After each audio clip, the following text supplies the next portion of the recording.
Howdy y'all, Considerable Bulk here, doing something a bit different today, doing some bulk tech. Now for those of you who do get something out of this video and enjoy it, I am at the end of the video going to explain why NetherRealm Studios shouldn't do anything about this game, including buff characters, nerf characters, even though as you can see I'm getting bodied by training mode week 1 NetherRealm Studios game Liu Kang stuff.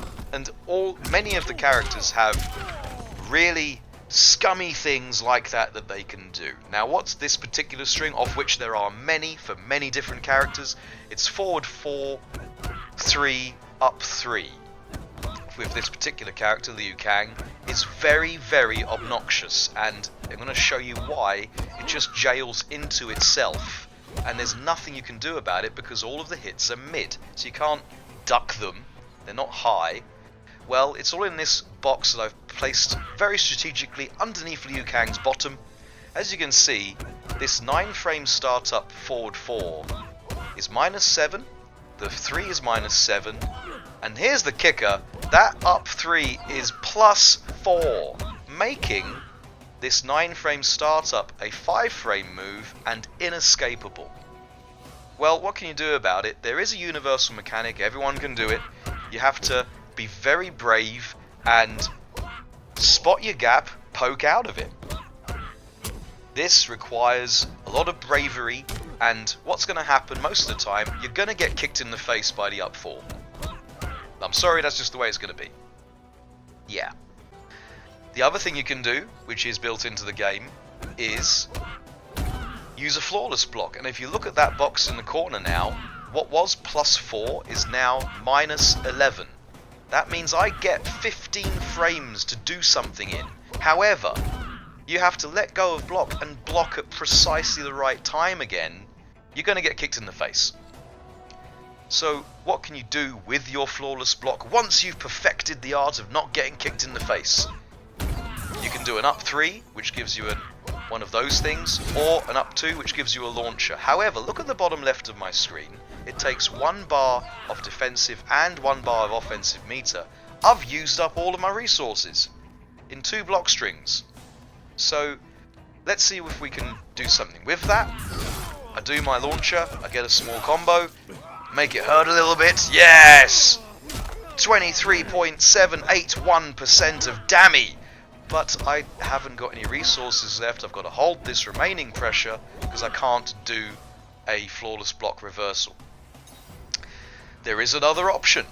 Because I've gained 15 frames, instead of doing one of the universal launchers, up 3 or up 2, I can try to immediately come in with a string, which I'm doing now. Look at my defensive meter. I've got all of the defensive meter. And even after this sequence, poor Liu Kang has lost 60% of the health bar, and I've still got a whole bar of offensive meter left to make the next thing really hurt. Take that, Kang! Take that! Yeah, come at me, bruh! Anyway, why do I think the game should be left as it is? Yes, people who are playing right now, you have got week 1 NetherRealm Studios stuff to contend with. Things like that string that I showed you from Liu Kang. And hopefully you can just go into training mode and figure out which ones you can deal with in your own time. Well, the simple matter of the fact is, even though certain characters clearly aren't that very good, like my one, and certain characters are incredibly good, I'm looking at you, gear ass, what we can all do as a community is level up our own game to suit. And that's how the game should be. This is why I think this particular game is going to end up being one of the all-time fighting game classics, because the entry level at a low level is really low. You can just get away with doing what Liu Kang was doing in training mode just now. You can just do a couple of strings, you can do your odd uppercut, jump in a few times, do a throw, and then if things get really bad, you can use your fatal blow and win the game.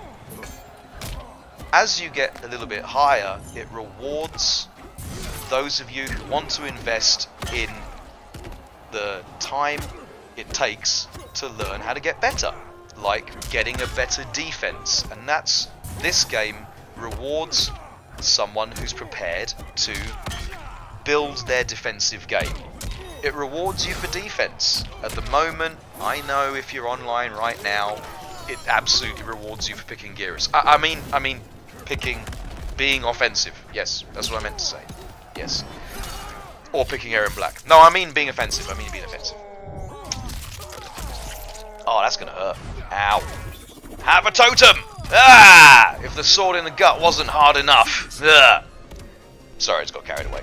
Anyway, so we have a game right now, and it's up to us as a community to rally around NetherRealm Studios and not tell them to nerf Geras or nerf Aaron Black or sink the next broken character, in inverted commas, right into the ground. It's up to us to just tell NRS, this is a really good game if you put the time in, and it's going to reward you for even, and I know this is going to sound really strange, but for picking one character that you really, really, really like and sticking to him and becoming a bit of a character loyalist. Just imagine the combos and the tech and the matches we're going to see in a year's time if everyone picked their favourite character and just became really good with them, instead of just relying on what's the next cheap thing this week. Anyway, that's my little bit. I hope that you got something out of the tech and that you can apply it to your own game. In the meantime, thanks for watching, people. If you like it, please do subscribe, leave a like, share with as many people as possible, and I'll hope to see you in future videos. Well, GG's everybody, and ciao for now.